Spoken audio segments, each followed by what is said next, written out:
Nalifahamu pia suala la wanyama waharibifu wanaoharibu mazao ya wakulima na hata wakati mwingine kudhuru wananchi katika kata za Kisima, Same Mjini, Stesheni, Njoro, Vumali, Ruvu, Bangalala na Makanya.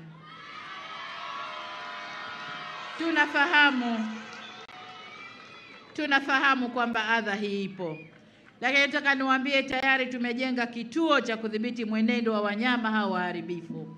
Kata ya Maore pale tayari kuna kituo ambacho tunakwenda kukipa zana zote za kisasa. Tunakwenda kuweka ndege nyuki au drone ambayo itakuwa inawafuata na wakati wowote ule wanaonekana wapi wapo, na askari wetu wanakwenda kuwarudisha na kuwadhibiti. Kwa hiyo tatizo hili tunalijua, mkitupa ridhaa tunakwenda kulishughulikia.